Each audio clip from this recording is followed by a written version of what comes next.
Yo, what's up, everybody? Not my usual time that I do a live stream, but I just wanted to get on live for a little bit and just kind of get everybody's opinions on things. So, glad to have you here. Welcome. If you're in here, smash the like button. Would appreciate it. Um, with some of the comments here. What is this? A live stream? I mean, I don't know. Anyways, yeah, so I'm gonna be talking about iOS 26. I do have it installed on both my iPhone 12 and my iPhone 11 Pro Max, which is my daily driver device right now for iOS. And then of course, Android 16 just fully released. It's out, it's available. On Pixel 9 series, I believe it came to first, and then the rest of the Android phones out there will eventually get them over some time, right? So like the Pixel, 8 series, the 7 series, the 6 series will get them. Um, a little bit later on down the road, Samsung devices like the Galaxy S25 Ultra and all those, they'll get them in the form of One UI 8. So yeah, you guys could be expecting that. I didn't update my device, my Pixel 9A to Android 16. It was already on QPR1 beta 1.1. And so I'm going to leave it on that and continue to beta test each variation of Android 16 when it comes to those devices. But um, you guys, I had seen that, I reacted to, iOS 26 announcement. I posted some things online on social media, which I thought was like absolutely funny because when after taking the updates on them, I had a couple of apps that needed to be updated, right? Facebook needed to be updated, Instagram needed to be updated, so uh I shared a screenshot. I wonder if the music is, or if the stream is like getting really really bad. So give me a second here because I'm running into technical difficulties. I don't know why.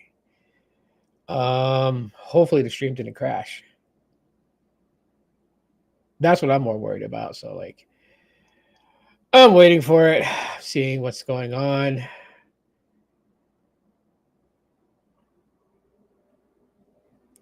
Let's see what happens from here.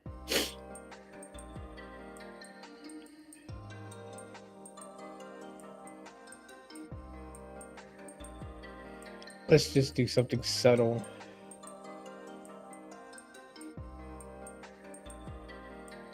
Maybe all that motion was just causing it to drag a little bit. So the motion background on this. But anyhow, so the first thing I kind of want to talk about is iOS 26. And like okay, before people get, trigger happy with their keyboards and say, like, what do you expect, dude? It's still dev beta. I know it's beta. I'm fully freaking aware that it's beta. Okay, so, I don't need a spotlight shine on something that I already know. The reason I'm bringing this up is because I'm hoping that this issue that I found with iOS 26, which is, it's not that big of a deal. It's not that big of an issue. However, I did find a small issue with it when it comes to scrolling. I'm going to go more in depth in a video later on down the road after I find, any other anomalies that I could find with iOS 26 Dev Beta 1. But basically what happens is, and I don't know if the camera will pick it up. Okay, so let me unlock my iPhone here. All right, so, I do have the little liquid glass thing, but it happens when you're scrolling up and down. Like, I don't know how well this is getting picked up, but there's this jitter that happens. It's not smooth. The transition's not smooth. I thought this was just maybe like an anomaly that was only towards the iPhone 11 Pro Max, because that's the phone that I have. But yeah, so it's not smooth at all. Like there's this jitter that happens as you're scrolling, and if you see it with your own eyes, then you'll know exactly what I'm talking about. It's just when you're dragging down, like your finger glides on the glass, so you would think that the scrolling animation should be just as smooth. and it's not. There's this little like jittery effect as it's going up like that. My finger's kind of replicating it, so it goes up like that, goes down like that. Um, so that is a problem. That is an absolute problem that I'm hoping doesn't make its way into full-fledged, iOS 26, because that's annoying. And it's not only just scrolling down the notification shade to that causes it. It's in all apps. It's in all apps, and it happens with my iPhone 12, so it's not an isolated thing per se. Maybe it's just only older iPhones, because the iPhone 11 Pro Max and the iPhone 12, they're going to be on the very bottom of the totem pole, as their life expectancy is almost done. But okay, so I have my iPhone 12 here, and there we go. It's happening there too. It's this really weird jitter effect, like a triple bounce as you're doing it. And this happens when you're in X. This happens when you're on Facebook. This happens everywhere. iPhone 12 happens on iPhone 11 Pro Max. So I'm not sure. Anyone else out there that has, any newer iPhones, iPhone 16 series, iPhone 15 series, iPhone 14 series, if you guys could let me know, comment, let me know if you guys experiencing this issue, because this is absolutely weird. And I'm bringing this up because I am hoping that this is not going to be in the final full-fledged when it releases this fall, right? So they start off with the dev beta. That work, the dev beta 1, 2, 3, 4. Then the actual beta comes, beta 1, 2, whatever, and then we get to the full release, right? So I'm hoping that this doesn't go and be one of those things that sticks. And the reason why I say that is because there has been issues with iOS ever since iOS 7. If you know, you know. And Apple has still to correct those issues. Sure, to some people, they probably don't recognize the issue, and that's great. That's why it's not that gigantic of a deal. But for those that see it, of course, it's going to be annoying. Like seeing that type of scrolling, that's already annoying to me. The fluidity should be much more smoother, and the fact that some people will come to the defense because they're like ride or die iPhone users. The fact that they'll come to the defense and, they'll probably be like, yo, you don't know what the hell you're talking about, Tito. Like, shut up. You're on an older iPhone. What do you expect? Okay. You can't go and say, if there's issues, if there's anomalies like this, and say, oh, it's an older iPhone. That's why you're experiencing it. But then when people be like, why should I get an iPhone? Oh, because it lasts a very long time. Even its oldest, supported device still hangs with the best of phones today. Like, you guys get what I'm saying? This is why I'm bringing it up, is because it's not to destroy the image of the iPhone. I don't know why when people talk about things like this, they feel like you're destroying the image of iPhone because you're an Android lover. No, I just want Apple to know that we see this issue, we see this problem, and would really love for them to make sure that it doesn't make its way into the full version of iOS 26. Because there's already some inconsistencies. There's two sides to the coin of everything, always, and it'll always be that way. I've read enough people who talked about they very much so dislike the whole glass look. I'm rocking it right now just to see if it grows on me. I'm pretty sure if there's anything that I do like about it is if I put it in the clear dark mode. So if I go to customize, you'll see right there at the bottom, there's clear, and then underneath it, there's 3 tabs. Those 3 tabs is auto, dark, and light. Right now I have it in light, and I'll put it in dark, and I'll go back to the home screen. And this is what liquid glass dark looks like, which I think this kind of looks better than the light mode. at least. And then let's see if there's any effect. Nope. It's still jittery. It's still janky. It's still blah. It's still blah. Like, but to be quite honest with everybody, like I've used Google Pixels for the longest time. I read and hear about people's issues with the beta software that comes out for Google Pixels. I am lucky to say that I haven't really been blessed, like not blessed, but I haven't really faced those issues. I've been blessed not to have to face those issues.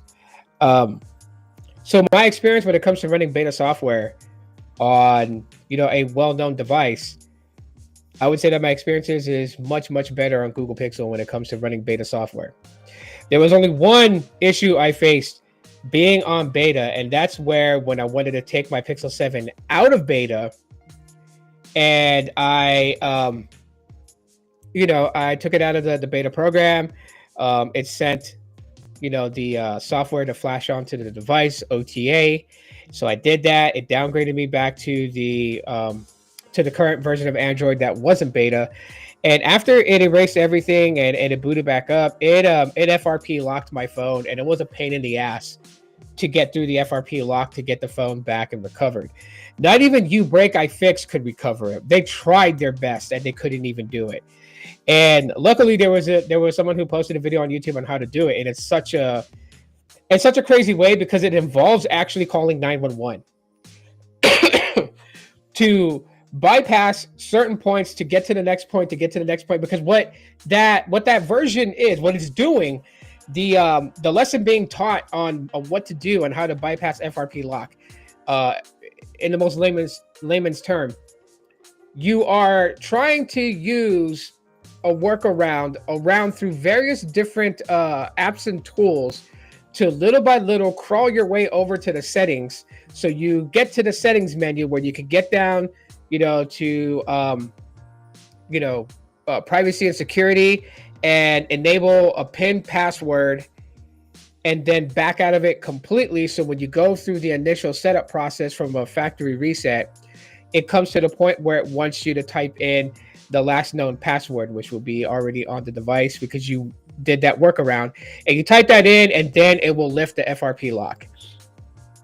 It's a pain in the ass because it involves calling 911 and having that rep come on and be like, 911 state your emergency, and you got to let them know like it was an accidental dial. I apologize.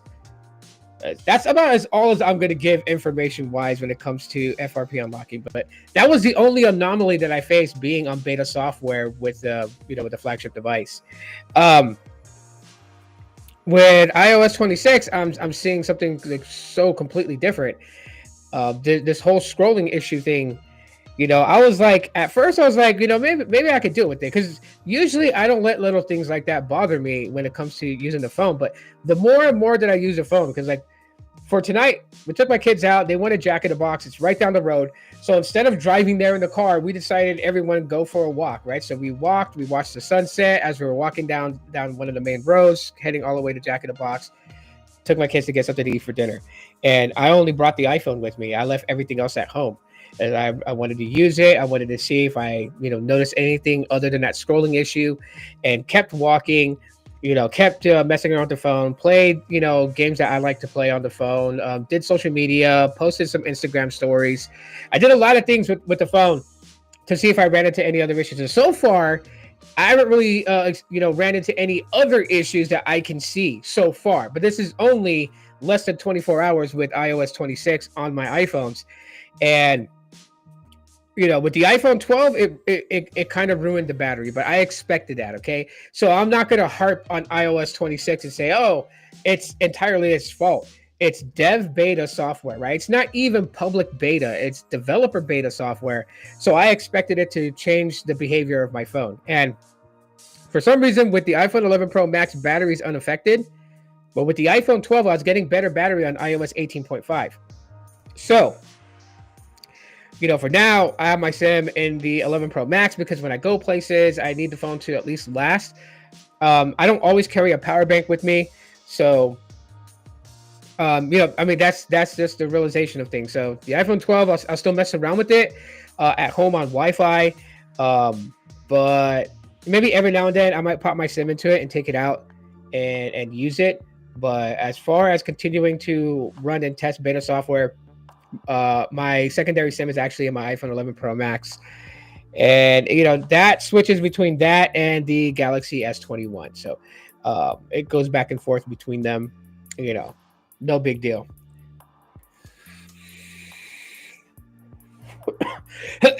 If you're in here right now, hanging out and watching, please do me a solid, smash the like button and say hi. Don't be afraid to say hi. I'm just hanging out.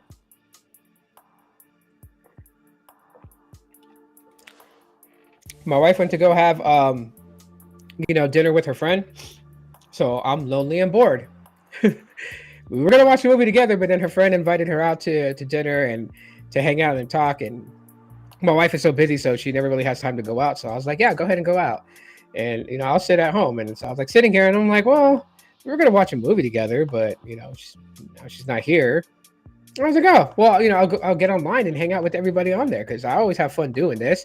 And I wouldn't want to miss the opportunity because I don't go live very often like I used to. I post more videos than I do go live, but that's just because busy life, active life. I don't really have the time.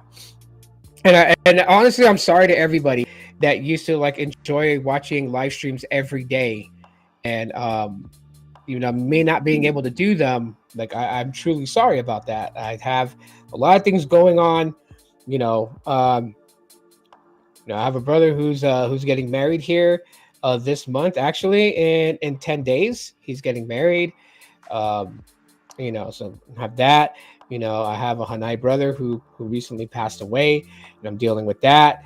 My brother Ruben, he's going through a hard time, so I'm like being there for him. There's just a lot going on. So I appreciate everyone that still comes and watches my videos. They may not be live streams, but you guys are coming to watch the videos, and I truly appreciate that. Yeah, I just wanted to give you guys a quick shout out. So iOS 26, though, cool things I do like about it is that it does have spam protection already for iMessage, so that's dope as hell. And it has spam protection for calls, so that's there too as well. I haven't tried iOS translations. Like where you're on a FaceTime call and it's like actively translating as you're on the call when someone's speaking a different language.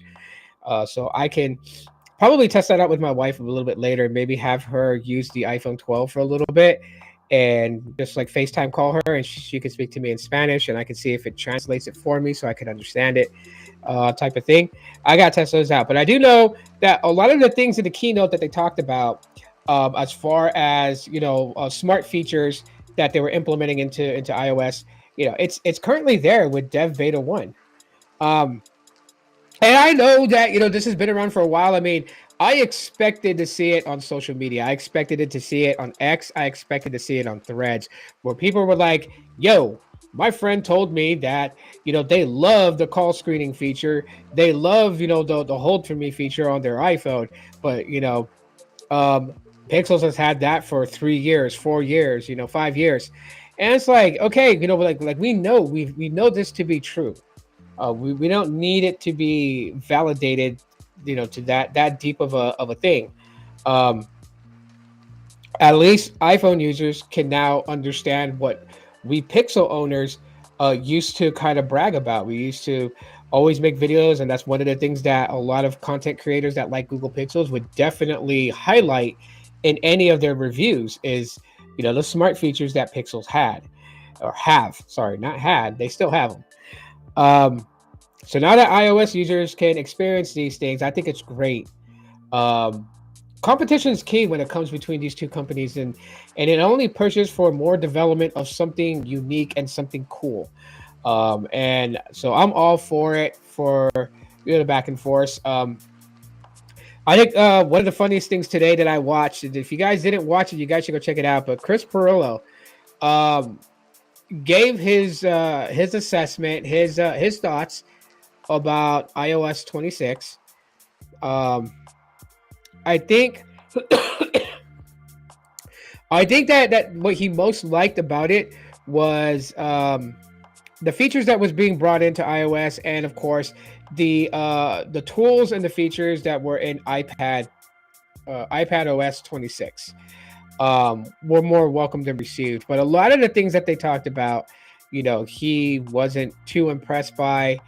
Um, Anomalies that were present since the days of iOS 7 still apparently remain with the latest versions of iOS. And Chris Perillo was, he was an Apple guy. Remember way back in the day, like everything with him was always talking about, Mac and iPhones and iOS and all that jazz. And it wasn't until iOS 7 is where we kind of see him start to really just kind of pick at iOS to find out what they were doing, what they were changing it to, what they were evolving the user experience, basically the software experience in its entirety. Yeah, this is live. Yeah, this is definitely live, bro.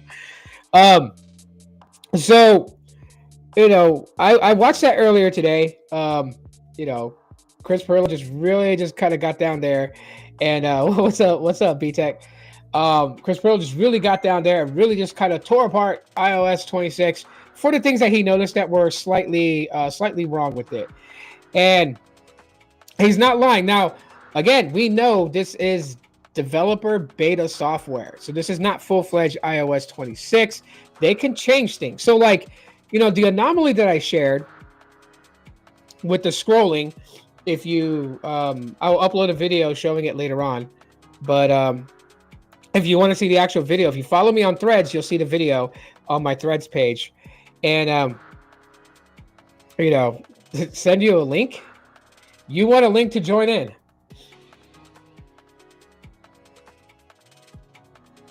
Hang on. I got you, B-Tech. If the chat gets wonky, the chat gets wonky.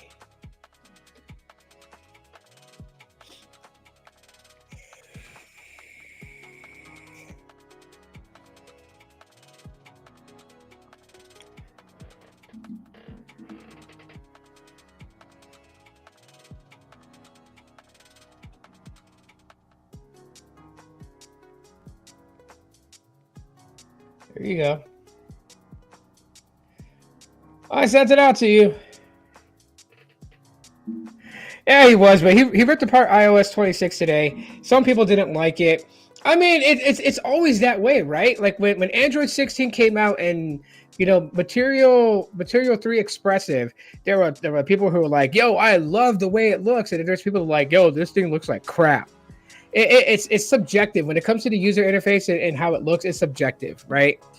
There are some things about the liquid glass user interface that to me is a little bit strange, because there's certain things where if it's overlapping on something, it's hard to see, and that would be a problem. And so that's why with the liquid glass, I prefer it to be in dark mode and dark liquid glass, because then you can at least see more of the icons, more of the things that's on there.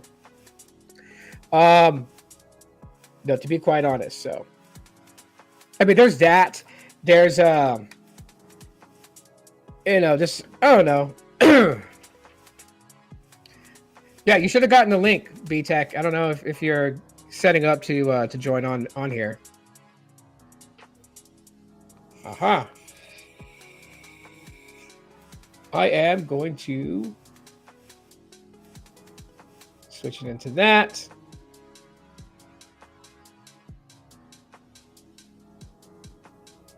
And let me bring B-Tech in here. What up, yo? Yo, can you hear me okay? I can hear you loud and clear.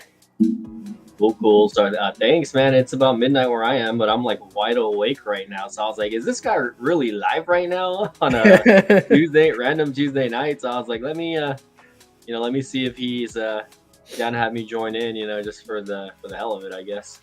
No, yeah, dude. I'm chilling on here talking tech because my wife ditched me to go hang out with her friend, and I'm like, I'm sad. So quick little, I guess, tidbit, right? I know you're talking about the new iOS and the glass icons that are just icons. I don't know if they do anything special or not, but I will be able to go to a WWE show next month on July the 20th. They're coming down to where I live, so I get to see them after a few years finally. I lost hope in WWE. Yeah, they were just in Phoenix, man. I was gonna ask you if you were gonna go or not, or if your brother went. No, none of us went just because our brother Moses passed away on Thursday. Oh no, I'm So sorry to hear that. yeah, no, we're dealing with all that, but I wouldn't want to go anyways because then I would have been pissed off. I mean, Yeah, Jey Uso lost the belt.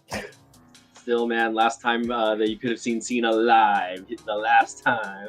I don't care to see him. Yeah, well, that's all good. I'm gonna do what he said. I can't see him. Oh, okay, okay. Yeah, no, but it was pretty good. I watched Raw, but anyways, we could get into more wrestling towards the end. Yeah.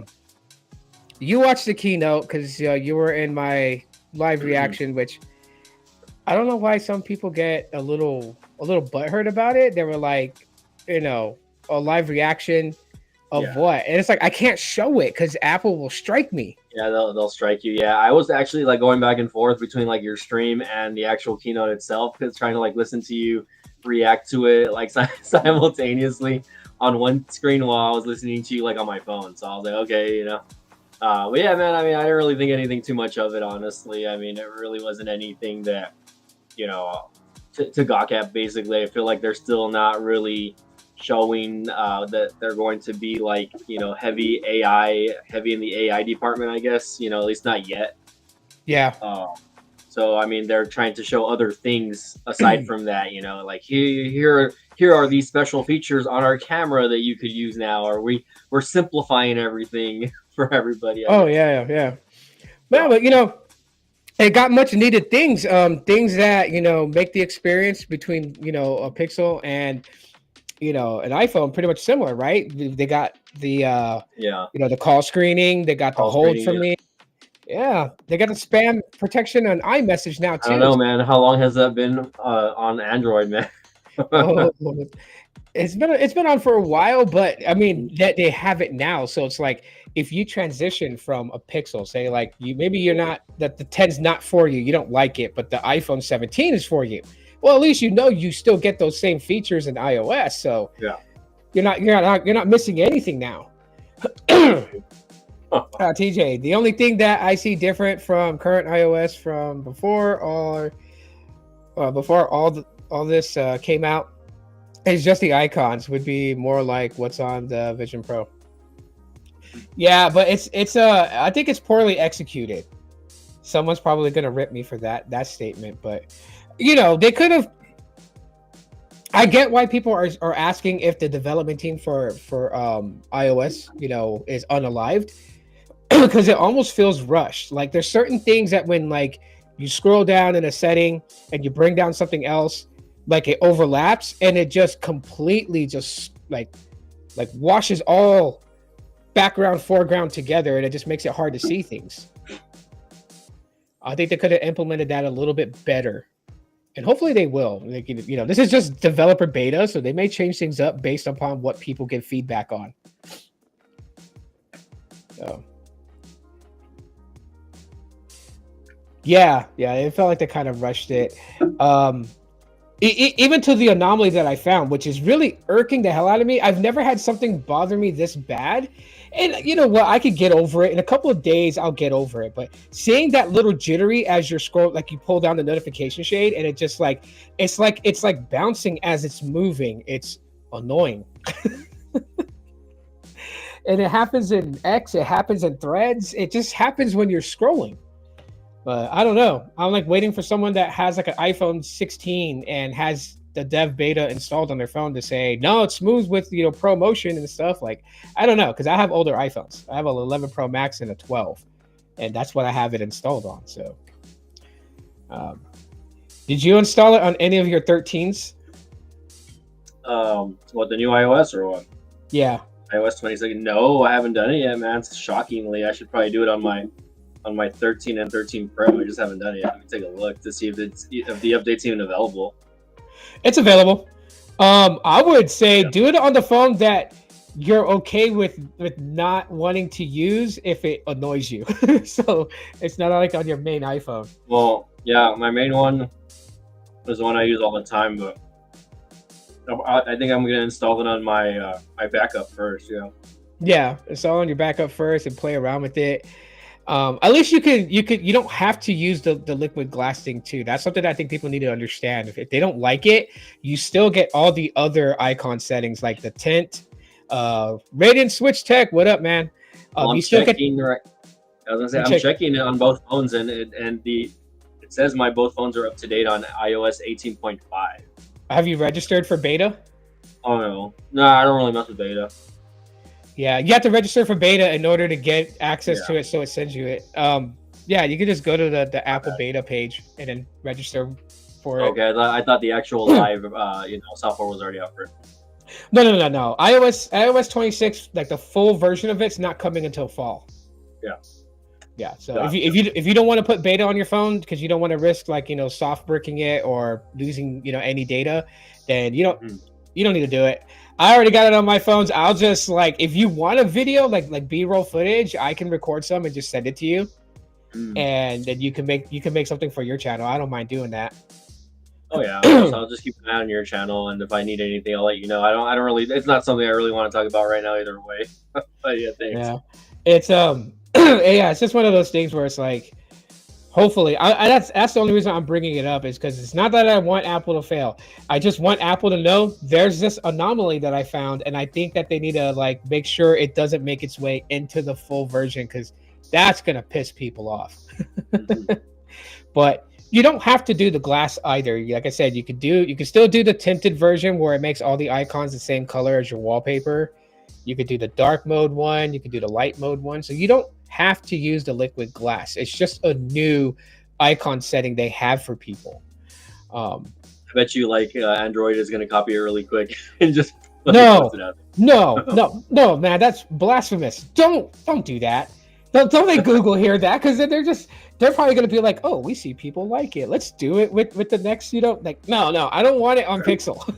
I don't want it on Pixel. I just think it's so funny because it's like, okay, like Android or, at least, Android phones, came out with a lot of stuff first, like the wireless charging, the NFC capabilities, what is it called?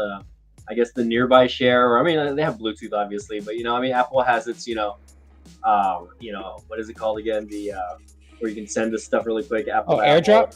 AirDrop, but I mean, like Android had its own version of that also, like back in the day. Also, just Apple just like changed names on it. I don't remember who came out with that first, but either way, it's like okay, like I get it though. Like Apple usually tends to kind of refine those features and make it like extremely good, I guess. But I'm just like I don't know, man.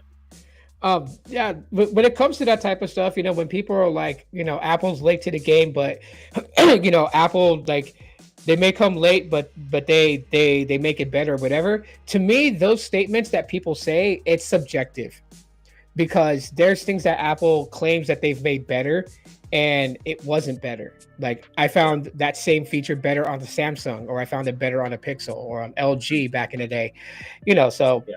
That's in the eye of the beholder. Same thing with, like how a lot of Android manufacturers, they would try to copy the hardware of Apple, right? Like you have Motorola that had a phone that looked identical to the iPhone XS, notch and everything. And of course, we can't forget the dreaded Pixel 3 XL with it's not a notch, it's this fucking robotic face. But I mean, they always copy each other. So I don't mind the copying, As long as no one's getting sued, I guess. Radiant Switch Tech says I have the beta on my iPhone 15 I just got, and it's like the PS5. Okay, so Radiant Switch Tech, also big shout out to him, native to Arizona, I believe, and subscribe to his channel. But nice. You have the iPhone 15, you have it, you have the beta installed. When you pull down the notification shade, or if you're scrolling through X, do you see where as it's scrolling, there's this little quick like up and down flicker as it's scrolling? Like, let me know if you see that, because I see it on my iPhone 12 and 11 Pro Max. Those are older iPhones. You have a much newer one. So I want to know if this is like across all iPhones that took the update, or if it's just the older ones. Because I'm researching for my video, because I'm going to talk about that later on this week. But man, That annoys me. Because if you want to know what I'm talking about, Radiant, if you follow me on Threads, go to my Threads page and you'll find the screen grab I took from my 11 Pro Max, and in there you'll see what I'm talking about. Oh, you had it happen. Okay, so it's yeah. Okay, Apple needs to fix that. Ugh. It gets annoying when you see it.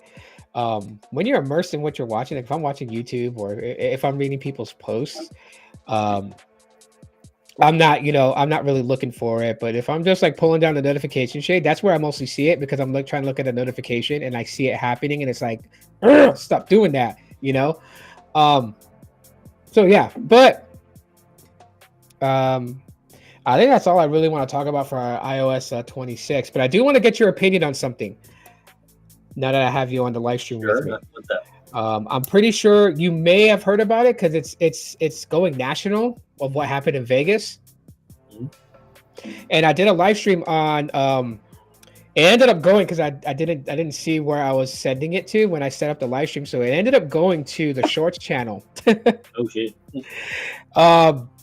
But what I'm talking about is what happened to Finny the Legend, who was a YouTuber.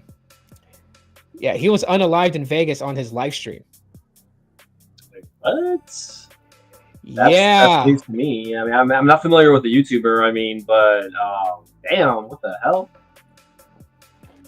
Yeah. So the crazy thing is our homie Carlos, Mm-hmm. he knows the person who committed the act because that person's a YouTuber also. So it was basically YouTube beef that went beyond just shit talking.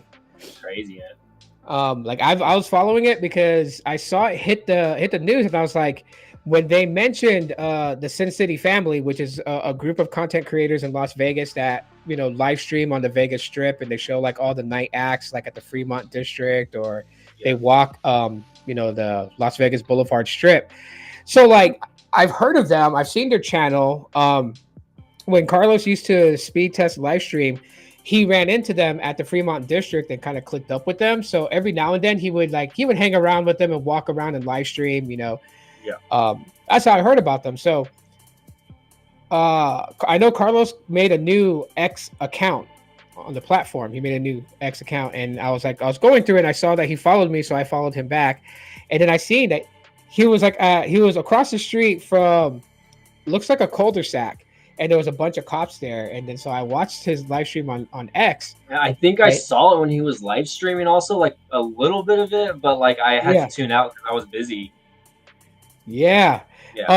That's what it was. And so I was like, I heard him talk about the guy who they were looking for. His name is Manny.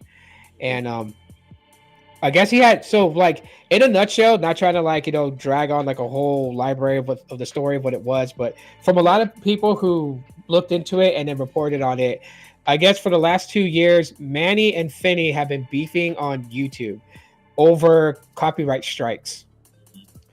And so initially what happened was Manny felt like the things that Finny was saying would put Manny and his wife in danger because they brought up a live stream where he was talking about that part.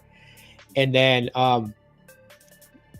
there was a copyright strike that hit Finny, and Finny appealed it, and YouTube sided with Finny on it. So then he went live with a group of other people, and they were just kind of like taunting Manny. And so the day before the event that took place happened, Manny was live streaming, driving around Vegas, kind of talking in code, but you kind of got what he was like throwing down.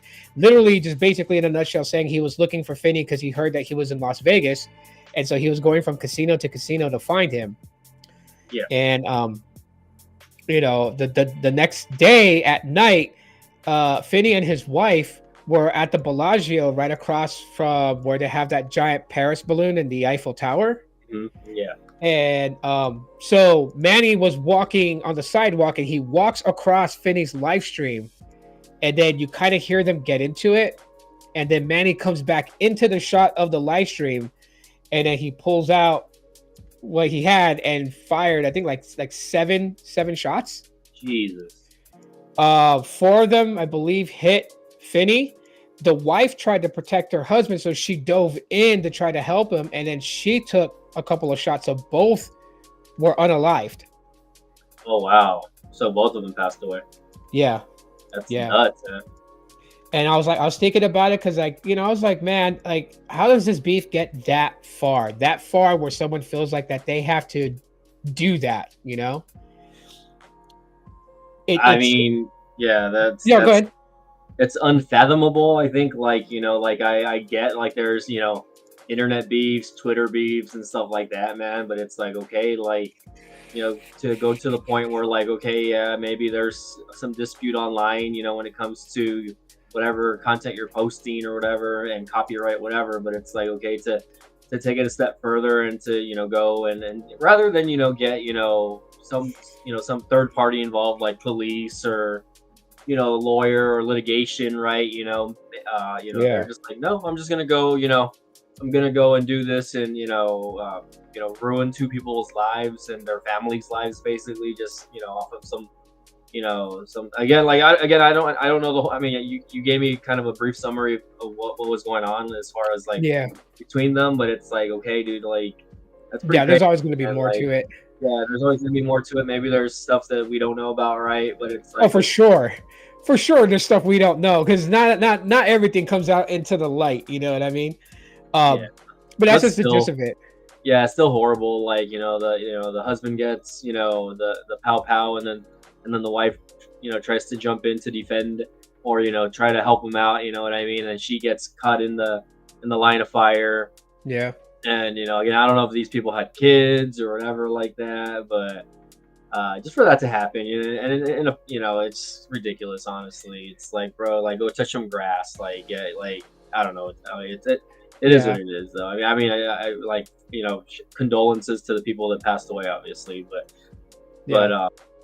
crazy, man. Like, there's so much worse things going on in the world right now, and to, to violently act like that is just ridiculous, honestly. Yeah, I agree with you. To answer this question really quickly, so what happened to Carlos's X account? Um, from what I know, okay, so I might be wrong, but from what I know, there's a guy that lives in Vegas that's known to, like, impersonate law enforcement or something like that. Something to that degree. He's well known. He's been sued. He's been to court. And Carlos had said something about the person on X, and that person ended up reaching out to X and getting Carlos's account banned. So they deleted Carlos's main account, and he was off X for a couple of weeks. And then he made another account, and he just came back. That's why his original account's gone. He can't. He appealed to get it back, but they won't give it back to him. But on the YouTube beef subject thing, like, yeah, it was pretty it was pretty senseless. My fear is because people tend to want to be copycats. It's like, is this going to open up a doorway where somebody else is like, oh yeah, I got beef with somebody, maybe this will, stir up my channel for more views, more clicks, more subscribers. I'm going to go do something like that, um because there's copycats out there. There's people who see something like this, and because it gets national media attention, that they're going to be like, oh well, I want that attention, like I want my account to grow. And they may not go to the full extent of what Manny did, but they may try to emulate it, and then things can go wrong, right? Maybe you don't have the safety on and you're trying to scare someone, and pow. It's like, copyright strikes, YouTube channels, it's not that serious to have to go that far. Honestly, I felt like if they really wanted to settle it, just catch the fade. You were there, he was there was a live stream going on. Hell, get it on. Someone beat someone's ass and then walk away, if it had to come to that. But really, this is YouTube, and I don't know. I've seen YouTube change for so many years, evolve, and different types of new creators come on, and they bring some sort of element, and they bring a personality. And there's even some who portray this, badass gangster life, mentality. And then you find out like when they get checked by somebody who's real on TikTok or on something, right? And then the real them comes out, so there's, it's like, it's so dangerous getting to that point. It almost makes it as if like people really got to worry about what they say on social media. And that should be a warning to people not to troll, because you control the wrong one. Because literally that's what was happening. That's what people were breaking it down to. Finney would go live with other people that didn't like Manny, and they would troll. They would say so many things. They would bring up his videos and point out stuff that looked sketchy. Manny was doing the same thing with his clique of people, and then like, then you got the people that watch, that play both sides. They watch one person's live stream, they tell that person what so and so said, and then they go to the other person's live stream and say so and so said this about you. It's just like, if someone fed Manny the information that Finney was in Vegas, that was really wrong of them, because all that could have been avoided if people just stayed out of it. Yep. So yeah, beef is not good. It's not good on any social platform. Influencers beefing. I mean, hell, I forgot who the content creator is, but he's been setting up boxing matches between like influencers, content creators. Oh, yeah, I think I've heard about that. Yeah, they could have just done it there. Manny and Finney could have like emailed the dude and been like, "Hey, your next fight for one of your fights on the card, we'd like to go at it," and then put the gloves on and go in the ring and settle it in there. They could have done that. Yep. And they would have been paid money to do it too. Right. So I mean, like, I don't know, man. I thought that was mad corny, and my condolences, to the family.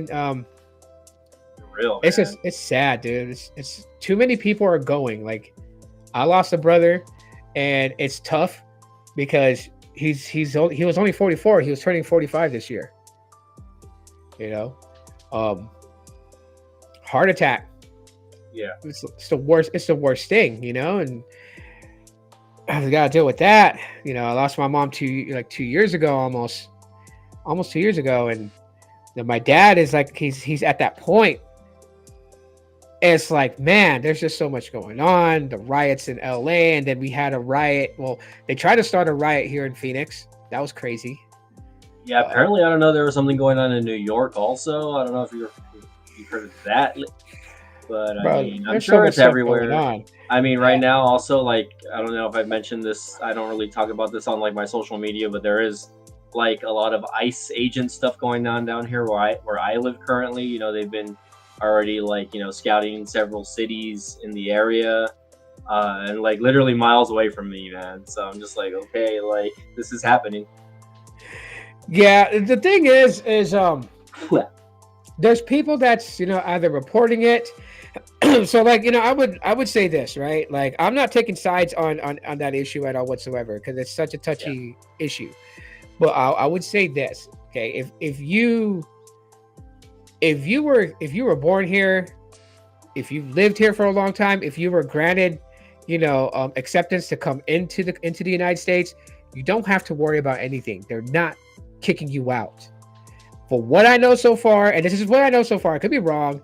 I don't need anyone to kind of like try to like give me a paragraph as to what they say is happening, because I'll figure it out for myself. But all I know is that these raids are targeting places that's known, that has people that's been staying in the U.S. without, legal acceptance, and that's why they're being rounded up.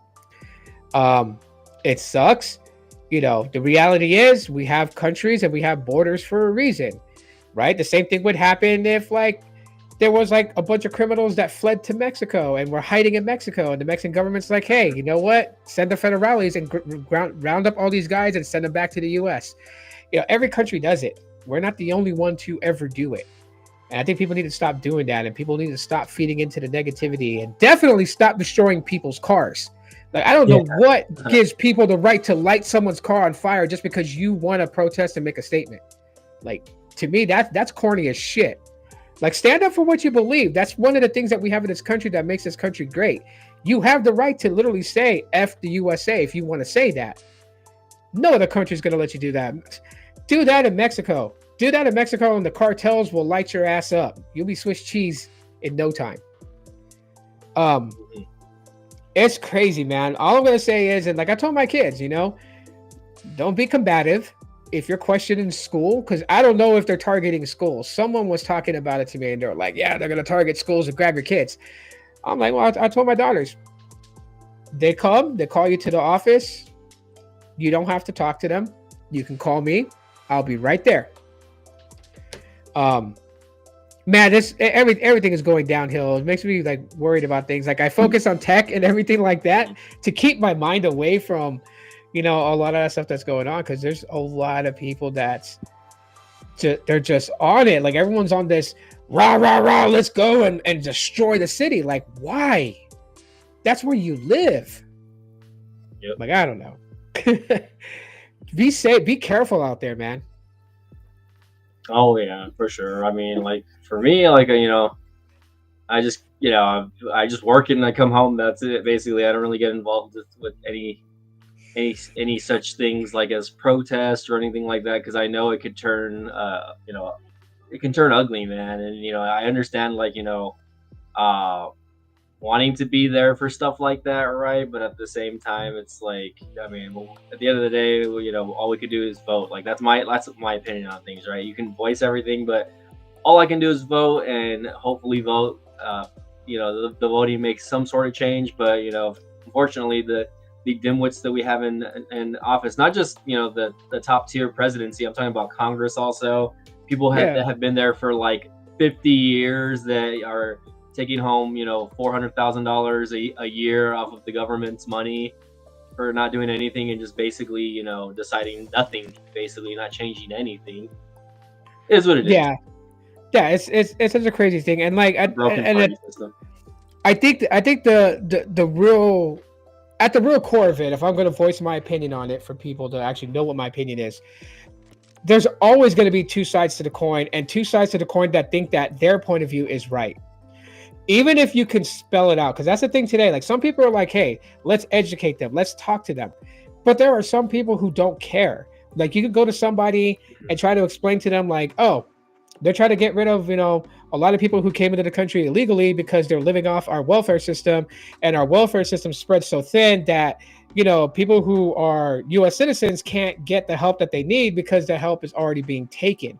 And it's like you can make that point, which sounds about right, because you go to another country and you try to take their resources they have for their citizens, and you're not going to get it.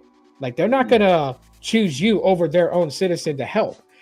But yet here in the US, people are expecting, for outside people to get the help, which if we have the resources, yes, help. But you also got to take care of your people first. And that's the reality of things. But there's people who will disagree with me and say, no, it's a humane thing. Help somebody that needs the help. And it's like, again, there's two sides to the coin. And no matter how much we go back and forth of who's right, unless people are willing to listen, that's the key. Anyone can talk. I can talk. The next person after me can talk. Talking only does so much. You also have to listen to know what the other person's about. And then people need to stop judging people and calling them certain words that they're not, just because they don't agree with them. That's the other side to that. So I pray that, there's some peace that comes out of it. There's a resolve that comes out of it. And I pray that people think with their minds first before reacting out of emotions. So then that way, they're not picked up and taken to jail and, all that stuff. I just wouldn't want that for anybody. Yeah, of course, no one getting hurt or anything like that also. Yeah, for sure, man, for sure. All right, switching away from the whole politics stuff. Android 16 fully rolling out. So in a few days, you still got your Pixel 7 Pro, right? I do. Yeah, thinking about selling it soon. I'd be surprised if the update's available, because I know they were releasing it in waves. So okay. I haven't checked. I can check right now. Let's see. I got it right here next to me, actually. Yeah, go check. I know there was an update the other day, but I wasn't really paying attention to like, a new version of Android or anything like that. So let's see. Yeah, there's Android 16 available now. Other people installed it, but I had QPR 1 beta 1. So when I checked it, I was like, your phone's up to date. I was like, oh man. Let me see. What would it be under? System? Let me take a look. Yeah, system, and then System update. The system update updated May 5th, 2025. It says you are up to date. It says Android version 15. Let me double check for another update though. Let's see. Oh yeah. It says preparing system update. Oh, okay, hold on. Uh-oh. Let us know. Does it tell you Android 16? Let's find out. The little thing is circling back and forth, connected to my Helium hotspot, man. So it might take forever. That's not too bad.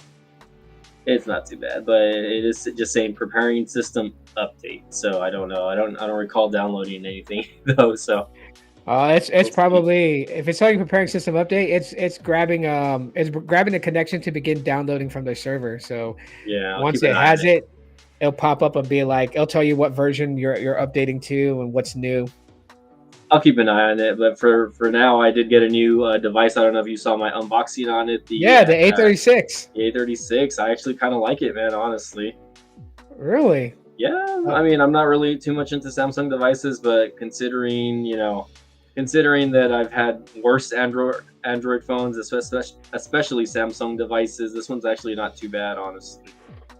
Nice. Running on Metro by T-Mobile, so I'm only gonna have the line active for like a month. Here we go. It says system update. Your Pixel is getting even better. The system update includes new Pixel features and the latest of Android 16. Should I do it? Should I download and install? Up to you, man. It's your Pixel 7 Pro. Yeah, screw it. I'll do it. It says. Okay, hold on. It says switch networks. It's okay. Tell me what this is, because I've seen this. It's already given me this notification several times when I'm trying to download an update, but it says I'm using metered Wi-Fi. What does that mean, metered Wi-Fi? So basically, it's able to tell you that you're using data services from mobile phone communications. Mm-hmm. So it's it's not detecting that your speeds are like fiber or it's not detecting that type. So it's letting you know that it's metered. Now, if you have fully unlimited and you don't have to worry about it, you can just be like, yeah, go ahead, but really up to you if you want to connect to regular Wi-Fi or not. No, I'm gonna download it from the hotspot because I gotta make that money, if you know what I mean. Actually, I hadn't been making money like on my hotspot over the last week, but it's because of the freaking mobile app on the device, dude. Like they're always updating it, and then like it's super glitchy and buggy still. So it's like some updates I'll be able to earn on using the data on the hotspot, and then some updates like it connects to the hotspot, but then like I'm not earning anything, or it'll say I'm like on the Helium Mobile Mind Builder or whatever that I'm using the network and whatnot, but I'm not earning anything from it. I'm just like, well, why am I not earning anything from it? Like, why is it not letting me earn anything? I would say if it starts doing that to you some more, double check and make sure that they call it POC, but proof of coverage. Make sure that it's acknowledging it, and it does. I get acknowledgement every day on that, honestly. So I don't know why for whatever reason it doesn't. Well, it's also going to be what you said. So it's going to be the updates, because Helium just I dropped a video talking about it, but Helium just added on new things, right? The kids plans. Yeah. Oh yeah, I saw that. I saw the email on that. I have no clue what that's about. So. Basically, so like you have a Helium mobile account. So let's say like like you had a son and you wanted to get him phone service, then you would use a different email address to create his account, and you would tie it to your account like a group account, but you would set his plan as one of the kid plans. There's 3 kids plans, and they pretty much mirror the regular plan. So like Sprout, which is the first one, is called Sprout. It mirrors the 0 plan, except it costs $5. And then you have the Kids Air and the Kids Infinity, which mirrors the regular Infinity and Air plan. But the only special feature is that you get to monitor what your kids do with that line. So you get to see who they call and who they're texting and what they're browsing. Gotcha. Yeah, but other than that, the Sprout one to me doesn't make sense because the zero plan is like 100 minutes, 300 text, and 3 gigabytes of data, and the Sprout plan to that is unlimited talk and text and 3 gigabytes of data. So it's like if you have the zero plan and then you create a family plan, which I don't think they probably would let you create a family plan with the zero plan. They'll probably want you to upgrade to the Air or to the Infinity plan. Yeah. But if they let somebody create a family plan with the zero plan as the head of the account, that would be so ridiculous because they're only limited to 100 talk minutes and 300 text. And then the kid account is going to be unlimited for both those. And it costs $5 for the kid's plan. So it's like, ugh, that wouldn't be cool. But yeah, they're always making changes. Yeah. There's also that issue. I don't know if you heard about it, but there's like a lot of people who were on the $5 beta plan. Their plans are getting canceled. Oh wow. Like just out of nowhere, it gets canceled and they can't recover it because Helium already canceled it. So without any warning either. What? No warning, man. And like, if what I think they're doing is exactly what they're doing, it is kind of messed up, you know. I know Helium's not making the money that they expected to make. So if they are forcing people out of their $5 plan in hopes that the people love Helium so much that they'll come back and create a new account with the new plans, they're sadly mistaken because the $5 plans was earning crypto. Like for me, I'm gonna be royally pissed if they try to cancel my account, because right now, and I don't know why it keeps happening, but I'm not going to question it. Every 2 weeks, I keep getting a large amount of mobile reward tokens added to my balance.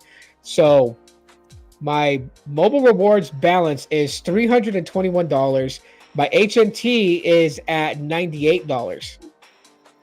Yeah.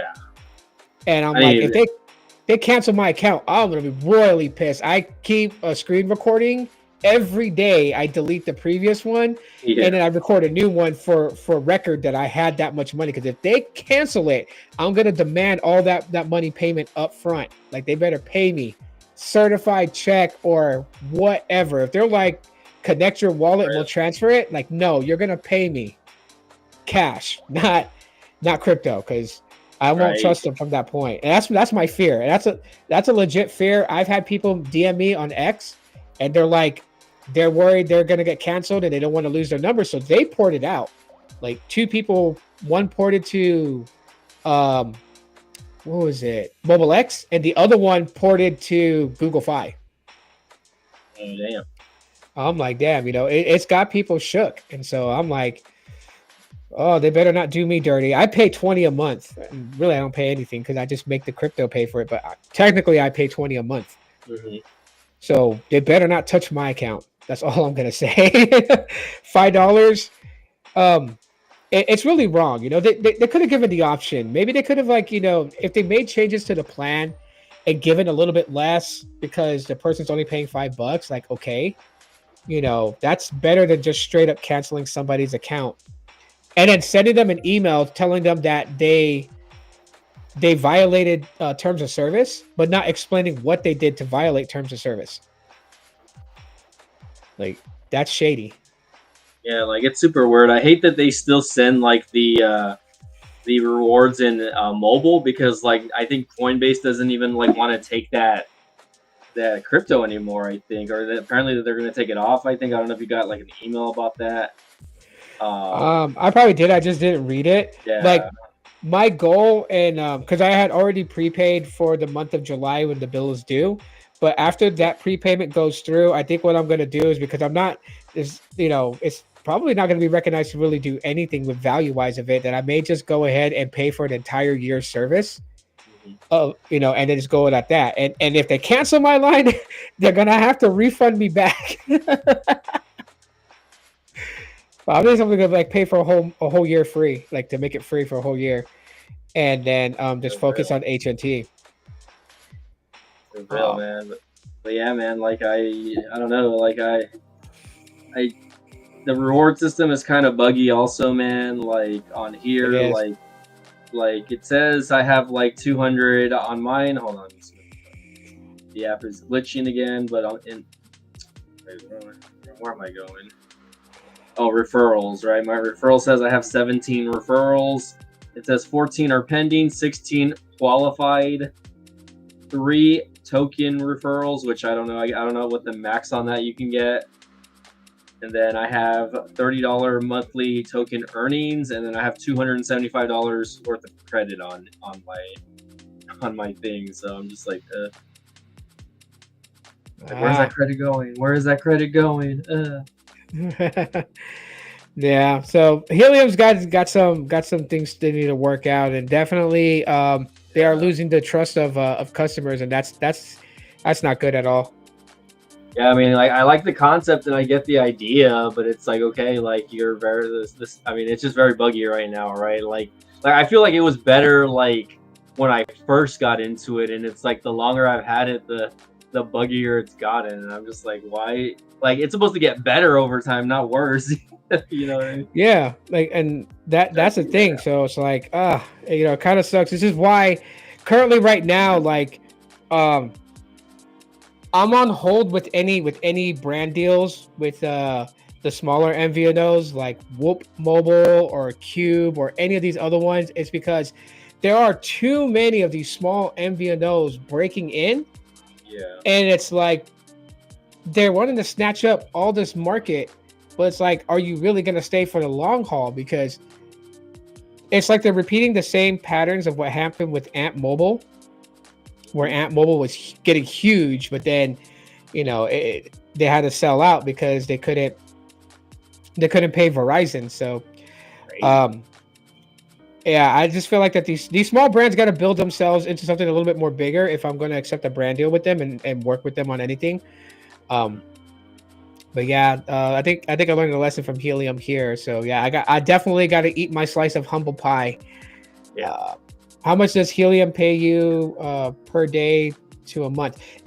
So to this question, it depends on your area when you're mapping. Like, I would say in the city of Phoenix, just mapping the 40 hexes on the map that they require to earn, I'm probably earning like maybe like 75 cents, $1. No, not really close to $1. Some days it gets higher. Some days you can make it to where not you make it, but like it makes it to where you're earning like $3 a day. Some days it'll be like $1. It really depends. It's just in a location where you're mapping, because that's really why they're paying out for the mapping, is because they're seeing where you go. Oh, you're in Gilbert. Okay. So they're seeing where you go with the service, and what they're trying to look for is like weak areas where people can deploy those mobile hotspots, so that way they can tell where they need to incentivize more for a geographic area. So that's what they're doing it. Oh, and hosting hotspots? For real.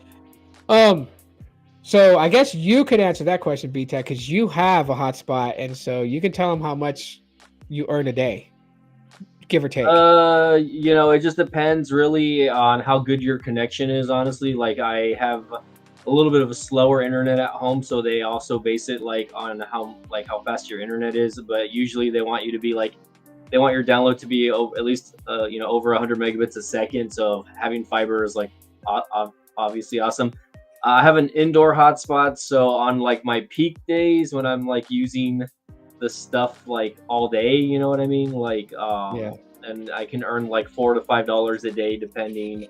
It just depends. It's just me. I don't have other family members on the software right now or on the network. So sometimes I'll just bounce from like one phone to the other. Using YouTube or TikTok or whatever, and just streaming stuff from like device to device, and that gets it going. But that's an indoor hotspot. Outdoor hotspots, I feel like, have more of a potential for earning because obviously more people can connect to an outdoor hotspot that has a wider range. Indoor hotspot, again, small house or apartment building, etc., like that. People can connect to it, but connectivity is just not going to be as good. But yeah, I mean, like I said, like I think the highest I made like in a day was like $7 or $8, and like in You know, on average, like I think I was make like on a good month, I made like $100. I think probably. You know, Yeah. yeah. Hey, So it just Michael. depends. Yeah, yeah. Oh, what's up? Hey, what's up, Mikey?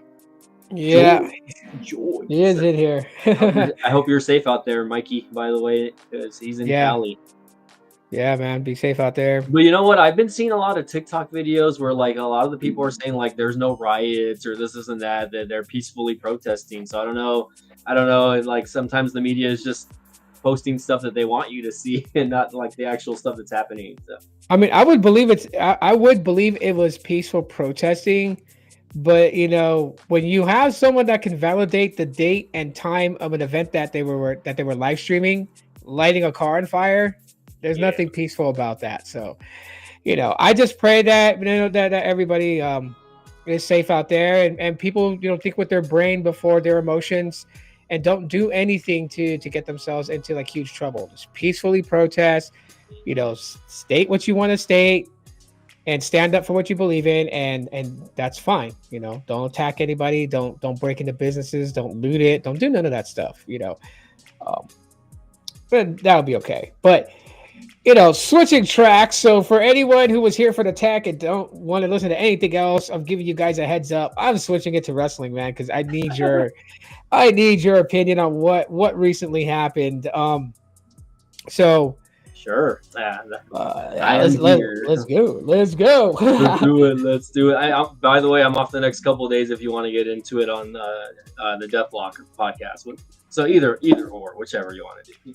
Are you off Thursday? Because I got Yeah. a couple things going tomorrow. Cool, we'll do it for Thursday. Yeah, no, we can do it Thursday, but we can talk about some of the stuff today also while we're live. So. Yeah, we'll go more in depth Thursday on the Deathlock. Bro, Jay Uso, 53 days. Yeet. God, four letters, one word, lost. Like, You. I mean, I knew this was gonna happen if he didn't start picking up traction, Yeah. but it was like, man, I don't know. I feel like that maybe. I was telling my daughter because my daughter's pissed off. She's like about to cancel WWE in her life. Damn, she was mad. Canceled.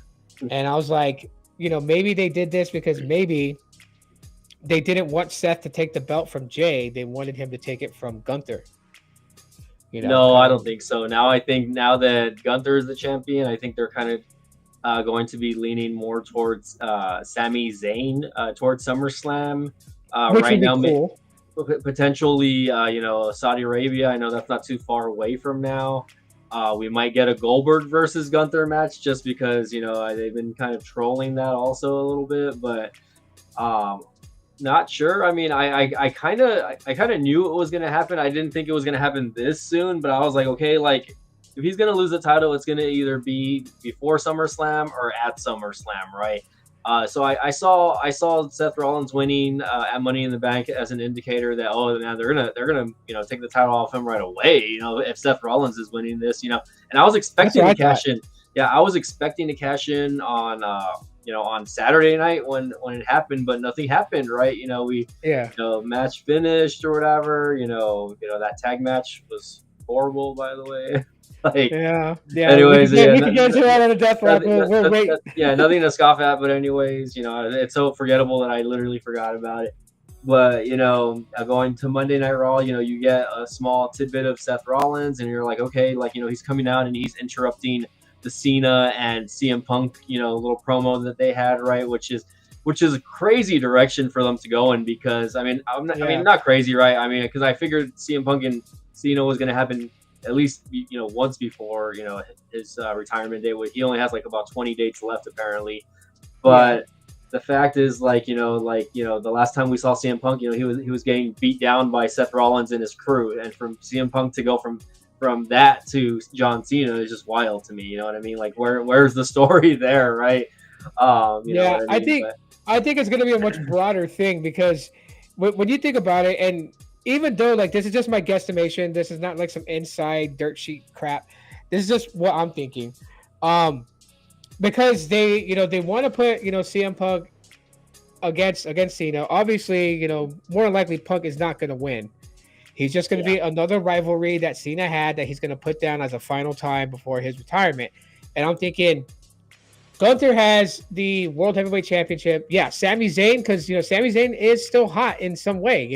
Fans still are behind him on it. So to have him be the person who took the Intercontinental title from Gunther, and then come 2025 be the guy who takes, the World Heavyweight Championship from Gunther, that would be pretty solid. And yes, the San Joaquin Valley, that is B-Tech with us. Oh yeah, it's B-Tech. But should change my name. I think with Seth Rollins not really chasing the World Heavyweight Championship just yet, maybe holding off a little bit, but allows Seth Rollins and his crew to go against Roman Reigns at SummerSlam with, the Usos, and maybe even with Jacob Fatu with them.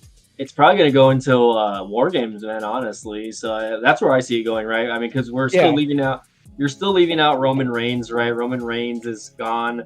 Jacob Fatu is now on his own, so maybe we might see some sort of affiliation with Jacob and Roman Reigns, later on down the road, maybe.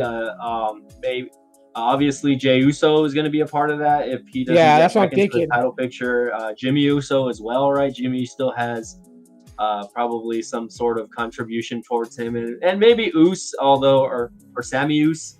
But like I said, if they're going the way I think they're going with him in the title picture, right? Again, we don't know. Well, it would work great, because if Seth is hell bent, let's say they put it in an angle where Seth is hell bent on cashing in on Gunther and taking the World Championship, and Sammy's being pushed to challenge for it in SummerSlam, then Roman, who is currently in his whole thing about repairing the damage that was done when he was arrogant with the bloodline, it could be like a way that they kind of protect Sammy, so Sammy can go for the world title while they handle Seth and his crew. So it kind of like a build towards that. And maybe it doesn't have to clash at SummerSlam. Maybe that could be like the spark that really ignites the feud to go into War Games. Because then they would just only have to feud for the next couple of months and just kind of like drag it along, but not make it unbearable in order to get it to War Games. So I think that's a very good possibility, where it's like little by little, each person of the bloodline reunites. And we'll have to see. We'll definitely have to see. But I was just like 53 days as World Heavyweight Champion. It's like Jey Uso can't get a break. But the thing is, his title run was very unbelievable. Like, it was not that it was boring, right? I wouldn't want to say it was boring. It was boring. I'll say it was boring. Yeah. But the thing is, it made him being a champion was just not believable. Like, yes, he was holding the title, but he didn't feel like a champion. He didn't feel like the guy. He was constantly having to be saved by other guys. He was never dominant when it came to being on the microphone, right? That's something obviously that obviously he was a tag team wrestler for so long, and even though they've been building him the last couple of years, he still needs a lot of work in his confidence, in his selling when it comes to his promos. And I just, you just didn't believe him, right? Obviously, he looked good as a champion, right? The belt makes anyone look good, right? But, you got to back it up in the ring. Even his in-ring ability is still, kind of boring, man. It's like watching John Cena from the early 2000s. Well, actually, no, early John Cena was a little bit better, probably. I think early John Cena was probably a little bit better, but I think he's having those 5 moves of doom, right? The spear, the whatever, the frog splash, the whole yeet shit that and I get it, right? It's putting the asses in the seats, right? But at the end of the day, if they want to build him to be a main event guy, like it says in his name, you have to give the guy aura, man. That's the difference between guys like John Cena, CM Punk, even Roman Reigns. I hate to say it, right, man? Even though Roman Reigns was hated on for so long, right? Once they turned him heel, dude, the aura, his fire, it just lit up, man. And it's now people love to boo the shit out of him, right? Even though now he's a face again, right? But now they're cheering OTC, OTC, and now all the crowds are getting into those European chants, Roman Reigns, Roman Reigns, shit like that. You know what I mean? Yeah, he definitely that could happen for Jey Uso at this point right now. And I think the only way it works, like the only path that it's going to work for Jey Uso at this point, is if Sammy wins the World Heavyweight Championship, and Sammy has some good feuds going up, but right around Royal Rumble time, Jay interjects himself back into it, but as a heel. And none of take it from his brother Jimmy, no yeet. He starts to do the no yeet against the crowd because he's sick and tired of it. Right. Because like there was magic that happened after he lost the belt when he got in the ring with his son and he spoke to everybody. There was magic there, and then so that's why I'm a little annoyed because it's like you wait until they take the belt off of you.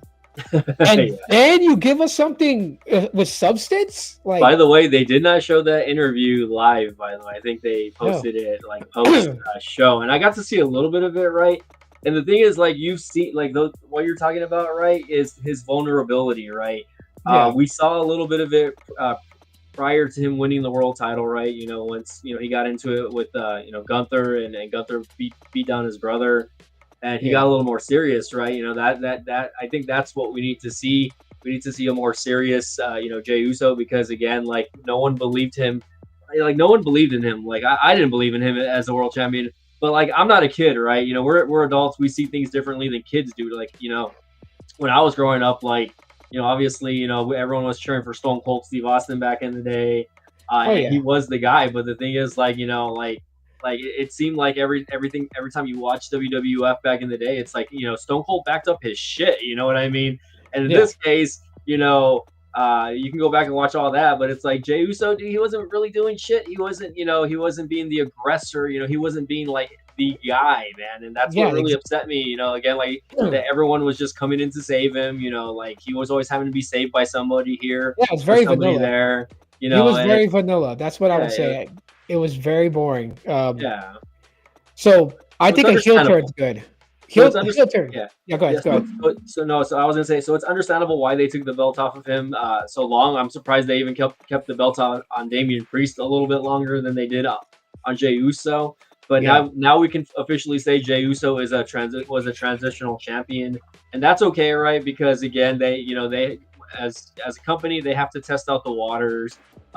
Especially when they're putting belts on people like him, right? They do it. They do it to a lot of people. I mean, we've seen it in the past, right? I mean, they've given the championships to people that held it only maybe once or twice, right? Like guys like Jack Swagger, for instance, back in the day, or guys like Dolph Ziggler, right? Which Dolph Ziggler was very popular, at the time when he did win his title, but I think he won it like twice. He was world champion twice in the company. Yeah, he was. Correct me if I'm wrong, and I think he was the NXT champion before he exited the company. But either way, like it's one of those stints where maybe it was a mistake, but what I think that they could have did right to make it, a little bit better from last night was obviously have screw Gunther over, right? Have Seth and his crew interfere. Seth cashes in, and that way it protects both of those guys, right? Gunther, he loses, but he didn't lose on his own accord, right? But Jey Uso just lost clean, man. He lost clean to Gunther, and I think that's fucking crazy. Yeah. So here's the thing, and like I haven't heard anyone who's talking about Jey Uso losing the World Heavyweight Championship even mention this, and this is something that I'm gonna mention. So. To me, I feel like that Jey Uso, with the way that he's been running as World Heavyweight Champion, has put himself in a league that is like a curse for transitional tag team players into singles title runs. Oh no! I think Kofi Kingston. How many times was he WWE champion? Right? One time. He got it. But he lost it. He held it a lot longer. He did hold it a lot longer. Yeah, I would say like 4 or 5 months now. I think he held the belt. Yeah, and then you got Jeff Hardy. Yeah. Jeff Hardy had short runs as champion. Yeah. Transitioning to a singles competitor, did great as an IC champion, but just people weren't feeling it with him when he was WWE champion, much less when he was World Heavyweight champion. So of course, and he also had his personal demons. Yeah. Right. So kind of what screwed him over, honestly. Yeah, you have that. Who else? There was another tag team I was thinking about that. Anyways, maybe. Oh yeah, Christian. Yeah, Yeah. not Edge, because Edge was actually the successful one out of the two. Well, they fall more into the Yeah, cursed rockers type thing, where yeah, one was successful, one wasn't, right? So Christian was yeah. Marty Jannetty. Hey, but you know what? Christian at least won the title a couple times. Man. At least you could say Yeah, he was a world champion in WWE. yeah. So I mean, Jay kind of falls into that bracket right now. Now, like I said, a heel turn and a feud with Sami Zayn could save him in the singles. If not, hang it up. You know what I mean? Like, you got a title run. You got two different single title runs, IC champion and world heavyweight champion. So if he decides to, do tag team again with his brother, hey, fine. If he just kind of, because they've been around for a while too, so Yeah. they're I not mean, young and fresh. I definitely don't see him going back as into a tag team, man. And hopefully it's not to the point where like, okay, like now that he's not world champion anymore, they just don't do anything with him, and they just kind of stick him in the mid card and like try to keep him relevant. Because obviously he's selling T-shirts, he's selling merchandise, those Yeah, sunglasses. All the little kids are going crazy. When he goes into the crowd, so make him. I would say, go back to the IC title, maybe make him a really strong Intercontinental Championship, and then of course I he think maybe, so. yeah, because I mean that's something that he didn't he held that belt for a month also, dude. So it's like all the single titles that he's held, short runs, 40 days Intercontinental Champion, and then like 51 days world title. Come on, really, guys, you're giving the guy the spotlight, and you're not. But it is what it is. Like again, it's Yeah, understandable, but he's got work to do. That's what he's got to do. He's got I work to do. yeah, I disagree with you as far as the heel run. I don't see that happening, especially if Sami Zayn is going to be the world champion. I could see it happening, but not like within the next year. It's got to be like No, something that builds up. If Uso yeah, like if Sami Zayn, I'm sorry, if Sami Zayn, holds the title a lot longer, if he holds it till Mania. But even then, like I don't think Sammy's gonna hold it. Like so, for my prediction is okay. The tournament happens. Sammy wins at Night of Champions. He's the king of the ring or whatever. I think that's where they're going, right? And yeah, then he gets that number one contender spot. He pushes it to SummerSlam, right, where that's where it's going. He does win the belt off Gunther, right? They build it up where again, just like last year's WrestleMania, where Sammy beat him for the Intercontinental title. And then it's basically just like repeating itself a little bit, right? And then again, same night, Seth cashes in. Seth wins the title off him immediately. So Sammy yeah. is not even going to hold the title for like 24 hours, which is it's gonna be crazy. But the thing is, that's like I think that's where they want to go as far as with Seth Rollins and his new group. And I still think that also there's going to be a fourth guy in that group. Yeah, so like to kind of just push a little further on the whole heel turn for Jay, like that's not something that I was meaning that he should Yeah. do this year, Okay. because like what you just said, that to me is the logical pathway to go. Like, Mhm. yeah, Sammy wins it, but Sammy loses it to Seth. But let that feud carry on into 2026. Yeah. Let that feud go further in, further in, further in. Jay is somehow kind of intertwined in it, but not making himself super relevant in it, to allow a point for him to turn heel. Because they were kind of teasing it when Jay was the champion and Sammy was congratulating him. A lot of people believed that Sammy was going to go heel and challenge for the Mhm. belt. So I think that dynamic still exists, and I know WWE picked up on it. It's just Yeah. a better role where Sammy is the champion and Jay's Yeah. pursuing it later.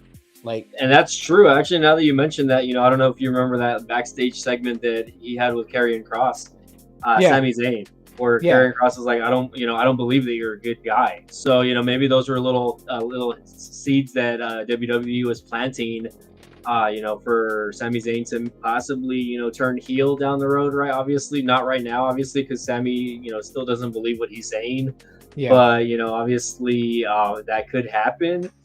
yeah, Especially imagine Sami Zayn as a heel champion, like that'd be fucking crazy. I mean, we saw when he was Intercontinental champion the first couple times, no one really yeah. cared. But when he was a face, people appreciated him more as a face. But I just think it's interesting. Like, there's so many like directions that this can go. But you moving away from that, man. Your thoughts and opinion on Ron Killings or R-Truth and the Yes, drama that's going on with that. That's the big yes. story, man. That's that big story I this week.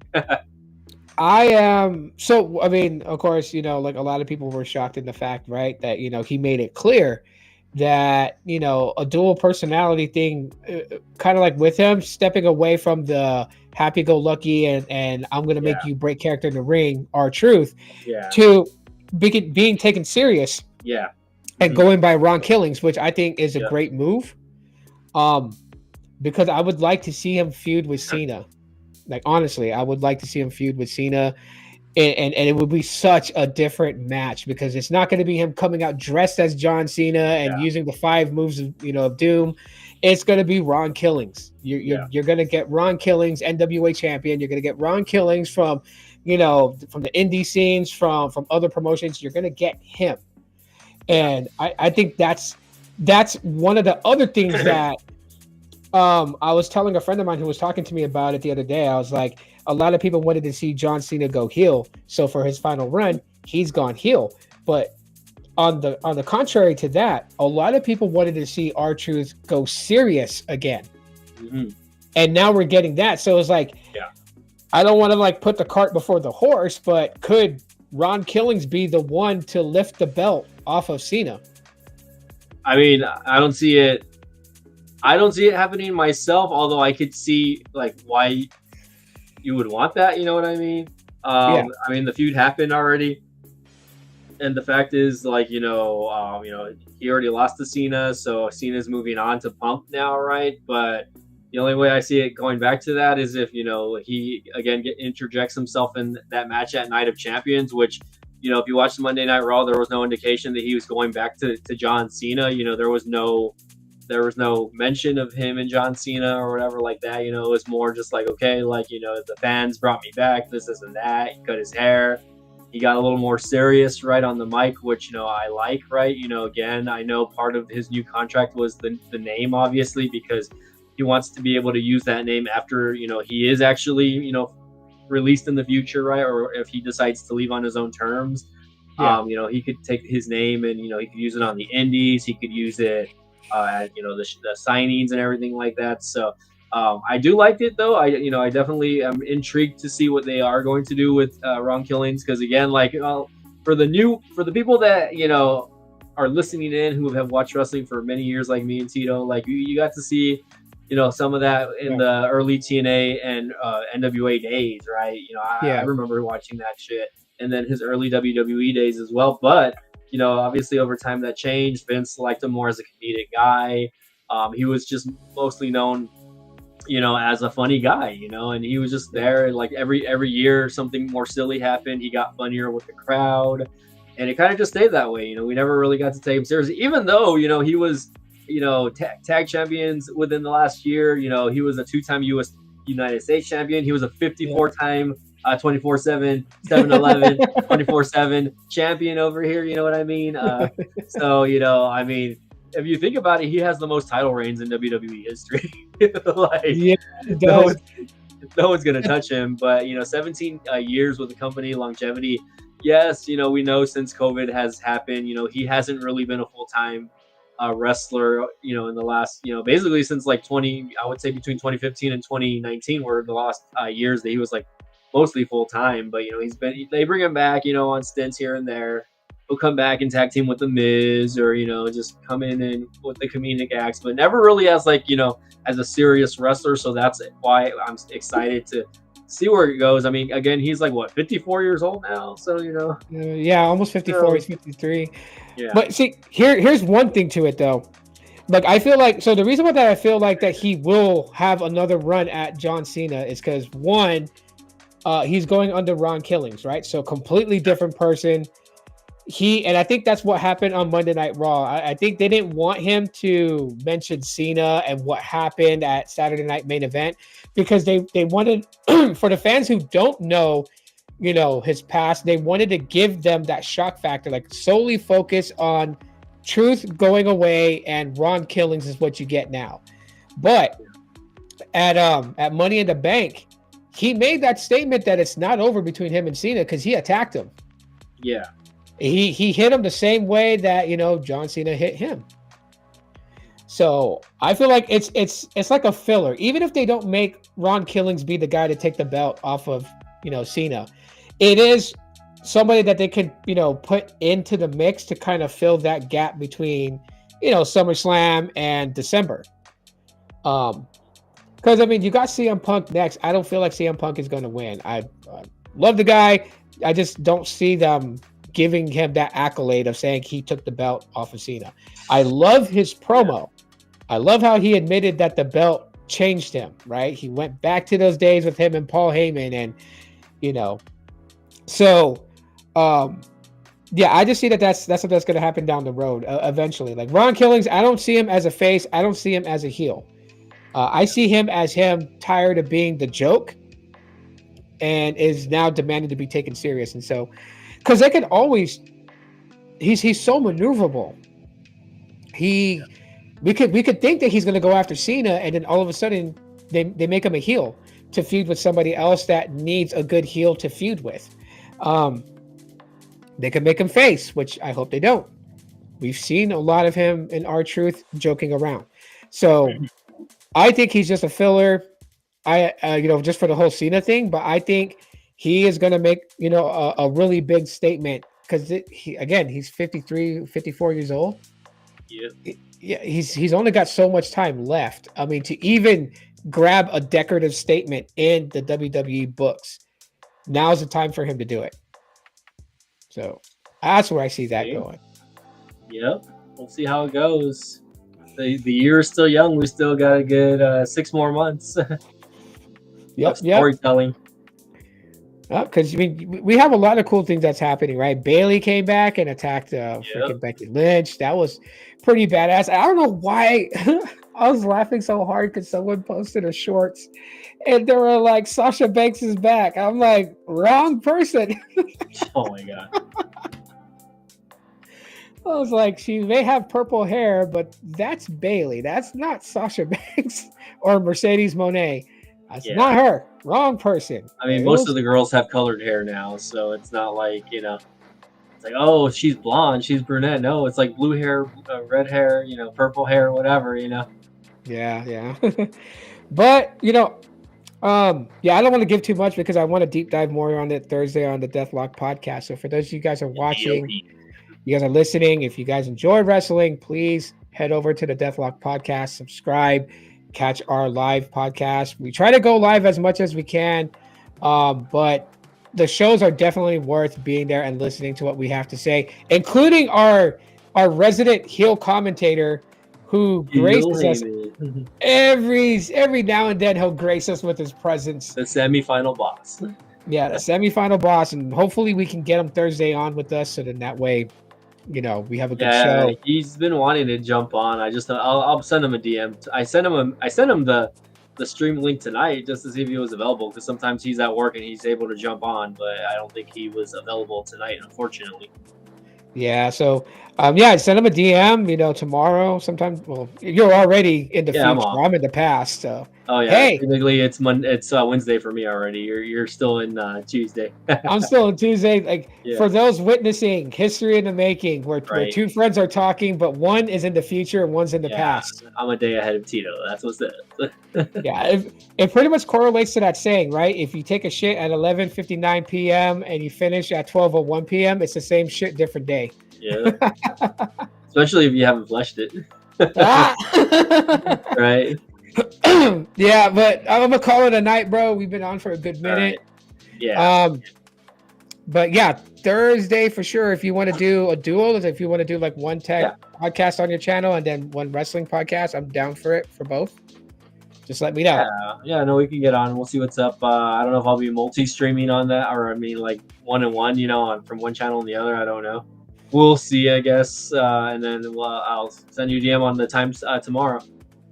Yeah, if you decide to do like one tech and then one wrestling, if you set it up, like if you set up on Restream and then you go to YouTube Studios and you're setting up the live stream, in customization, it has a part at the bottom that says redirect. You could actually link the Deathlock podcast. So when we finish the tech one, it will show the link to go to the podcast one as we're ending it. Oh, okay, cool. I didn't even know that. Yeah. I'm learning a lot more stuff about YouTube. Hey, you're more of an expert than me nowadays, man. So you know what's Uh, up. I'm still novice, but I'm gonna share the knowledge and everything so we can get back on the track and grow. Oh That's man, that's that's the plan. Is to grow again. yeah, man. My channel, man. The reset is not going as well as I thought it would be, but I mean, it's there. So we can talk about that later. Though. Yeah. We definitely could talk about that on Thursday. We'll do a whole thing on that, and whatever other tech we want to talk about, and then then we'll do the All Deathmark right. podcast. But thank you everybody for being here with me and hanging out with me tonight. I appreciate it. Thanks for coming in, Mike. I really appreciate you coming in and hanging out with me. No. Yeah, for sure, man. All right, we'll call it a night. I'm gonna go to bed now. You guys all be cool and be safe.